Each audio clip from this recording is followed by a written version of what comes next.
మన VVIT university, absolute discipline, absolute education.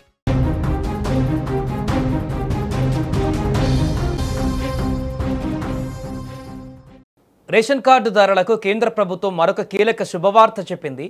El Niño ప్రభావంతో వర్షాభావ పరిస్థితులు ఏర్పడే అవకాశాలను దృష్టిలో ఉంచుకుని కేంద్ర ప్రభుత్వం మరొకసారి 3 నెలల రేషన్ను ఒకేసారి పంపిణీ చేయాలని నిర్ణయించింది.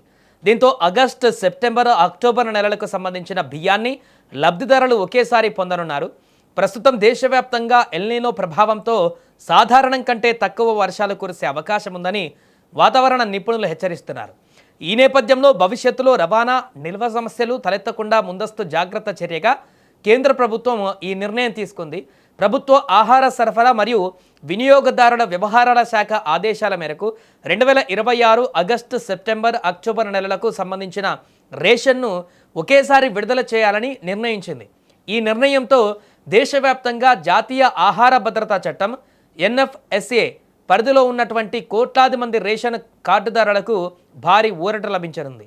3 నెలలకు సంబంధించిన రేషన్ను పూర్తిగా ఉచితంగానే అందిస్తారు. లబ్ధిదారులు ఎలాంటి అదనపు చెల్లింపులు చేయవలసిన అవసరం లేదు. అలాగే ఫెయిర్ ప్రైజ్ షాపుల యజమానులు కూడా ఎలాంటి అదనపు రుసుములు వసూలు చేయరాదు.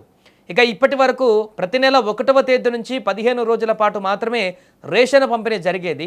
అయితే ఈసారి 3 నెలల బియ్యాన్ని ఒకేసారి పంపిణీ చేయాల్సి ఉండడంతో ఆగస్టు నెల మొత్తము రేషన్ దుకాణాలు తెరిచి ఉంచేలా ఏర్పాట్లు చేస్తున్నారు. అంటే ఆగస్టు 1వ తేదీ నుంచి 31వ తేదీ వరకు పంపిణీ కొనసాగే అవకాశం ఉంది.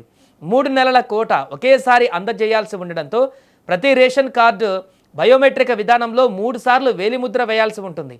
దీనికి అనుగుణంగా అధికారులు ప్రత్యేక ఏర్పాట్లు చేస్తున్నారు. అలాగే MLS పాయింట్ల నుంచి రేషన్ దుకాణాలకు అవసరమైనటువంటి బియ్యాన్ని దశలవారీగా తరలించనున్నారు. చిన్న దుకాణాలకు ఒకేసారి సరఫరా చేస్తే పెద్ద దుకాణాలకు నిల్వ సామర్థ్యాన్ని బట్టి 2 లేదా 3 విడతలలో బియ్యం చేరవేయనున్నారు. ఇదే విధానాన్ని గతంలో కూడా ప్రభుత్వం అమలు చేసింది. ఏప్రిల్, మే, జూన్ నెలలకు సంబంధించిన రేషన్ను ఒకేసారి పంపిణీ చేసిన అనుభవం ఉండడంతో ఈసారి కూడా అదే విధానాన్ని కొనసాగించాలని నిర్ణయించారు. దీనివల్ల వర్షాకాలంలో రవాణా అంతరాయాలు వచ్చినా పేద కుటుంబాలకు రేషన్ అందడంలో ఎలాంటి ఇబ్బందులు ఉండవని అధికారులు భావిస్తున్నారు. రేషన్ తీసుకునే సమయంలో ఆధార్కు అనుసంధానమైన బయోమెట్రిక్ ధృవీకరణ తప్పనిసరిగా ఉంటుంది. అలాగే మీకు కేటాయించిన తేదీల్లోనే ఫెయిర్ ప్రైజ్ షాప్కు వెళ్ళి 3 నెలల కోటాను తీసుకోవాలి. ఎలాంటి సందేహాలు ఉన్నా స్థానిక రేషన్ డీలర్ లేదా పౌర సరఫరాల అధికారులను సంప్రదించడం మంచిది. ఇక ఈ యొక్క అప్డేట్ తోటి ఇప్పుడు మరొకసారి 3 నెలలు రేషన్ బియ్యాన్ని తీసుకునేటువంటి సదుపాయం కేంద్ర ప్రభుత్వం, రాష్ట్ర ప్రభుత్వాల చొరవతో ఇప్పుడు అందరికీ కలిసి వచ్చేటువంటి అంశంగా మారింది.